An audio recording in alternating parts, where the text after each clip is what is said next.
Hey, good morning, friends. Mark Holmes here with my buddy Cowboy Joe Boo. And as always, thank you guys for watching, commenting, and subscribing to the Joe Boo Sports Report. Because without you guys, man, this literally does not work. Let's get open for business on this Saturday morning.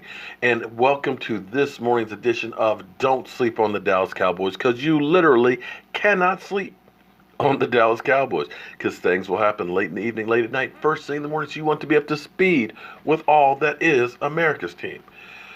Man, the team will be headed to Indianapolis today. The flight will land sometime this afternoon and stuff. And right now, the Dallas Cowboys are feeling pretty good. We've got Zach Martin, who will be missing his first game, unfortunately. That's going to be rough. But this offensive line, it hasn't been perfect by no means. But when you think about our offensive line that we had in 2014, where we had Tyron Smith healthy, we had Zach Martin just killing people, we had Travis Frederick, we had Ron Leary, and we had Doug Free, and those guys did not miss a snap. They stayed together the whole season. And it was a thing of beauty. You look at 2016, still. Pro Bowlers, Tyron Smith, Ron Leary, Travis Frederick.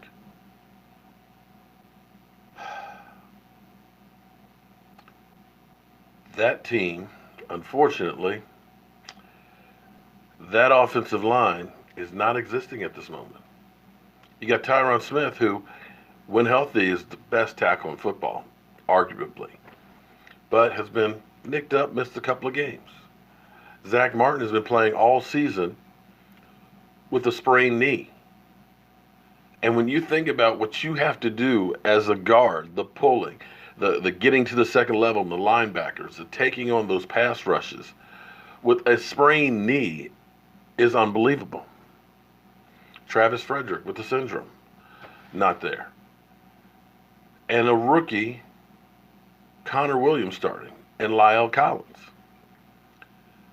And then, of course, your rookie gets hurt, and you get Xavier Salafalo. You end up putting in a Cameron Fleming.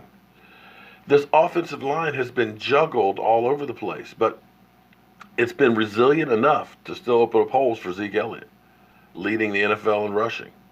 So hats off to the coaching staff that ended up getting extra players in here to get some depth, and hats off to the line coach for actually getting these guys up to speed. We did not have a letdown. Remember, we lost one guy last year. One guy, Tyron Smith. And without that one guy, this offensive line fell apart against Atlanta. We have now lost multiple guys consistently, yet this offensive line is still getting the job done. They're not the number one offensive line right now, like they were in 2016 and 2014. But they're still damn good. Now, the thing that you have to love about this team is it truly seems like a team that is laser focused. The distractions we've had in the past of the Greg Hardys, and I hate to say this because it'll be taken, anytime I say something about somebody, it's taken negatively. But Des Bryant was polarizing in the locker room. He garnered a lot of attention, and not necessarily in a bad way. But you see this team now is really low-key and a family. You don't hear about any problems. Even when we were 3-5, I look at the Washington Redskins right now, who are still have an opportunity to make the playoffs. Think about this. The Washington Redskins are not out of it, as without a quarterback, but they're still not out of it. Yet that team is literally feeding on itself. Every week, Swearinger's out there talking about practice, how they don't practice and schemes and stuff. They had a linebacker out there basically say F the fans and F this team.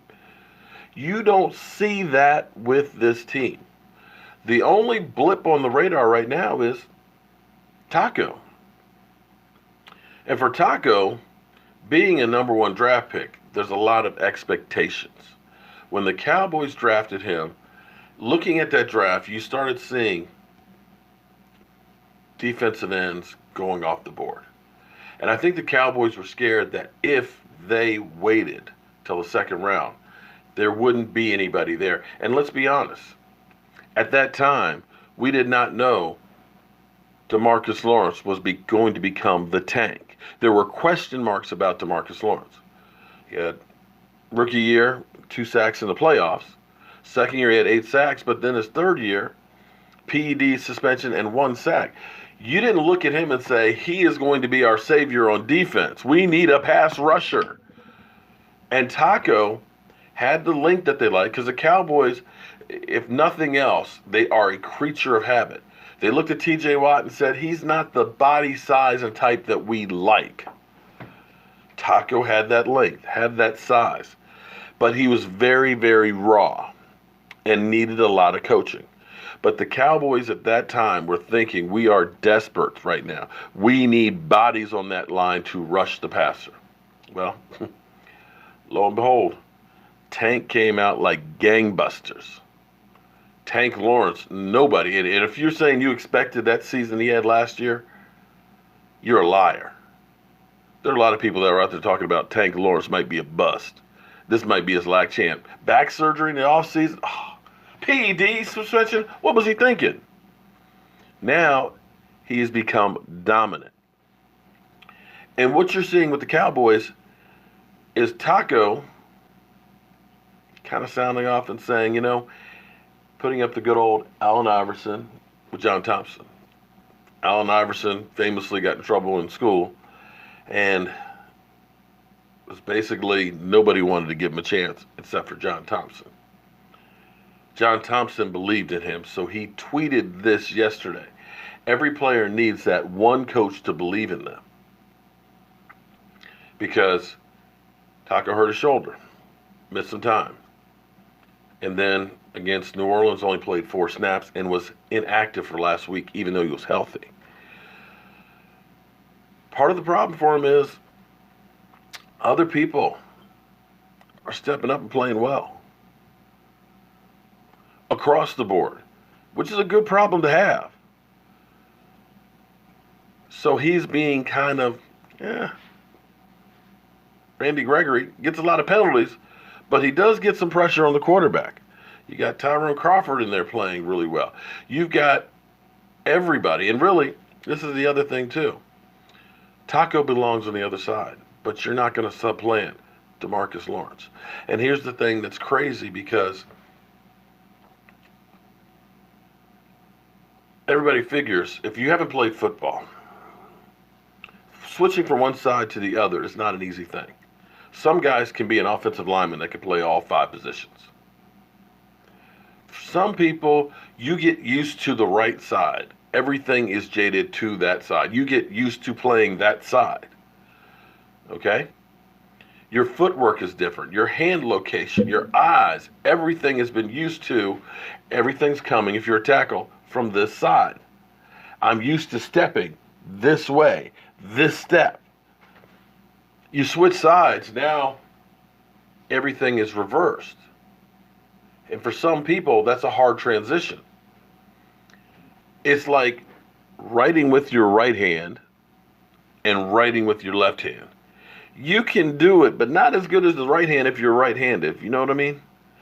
And so, really, Taco is on the wrong side, but you can't supplant DeMarcus Lawrence. And he's getting a little flustered because when things are going good, everybody wants to go out there and get some. So the only thing I can say as far as advice is, this on Twitter, it's not the way. What that's going to do is you're putting the laundry out to the public. Teams don't like that. The Cowboys were thinking about bringing Dez Bryant back before the Amari Cooper trade. They had a workout with him scheduled, but because Dez kept going on Twitter and hinting that he was going to be signing soon, the Cowboys kind of said, never mind. It's okay. We're good. So, players, if you got a grievance, stay off of social media with it. It's not good.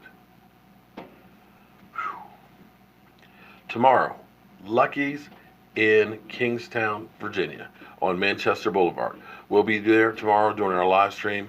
We'll start out at 12:30 with the stream, and I'm hoping that we can pack the house with as many of you fans there as possible. And hopefully our Dallas Cowboys will continue this role, keeping that chip on their shoulder, and get a big win. I'm Mark Holmes, and I got some work to do. I got to get a whole lot of stuff together for tomorrow. I'm going to try a few different things and stuff, so I got to get to work. I'll see you soon.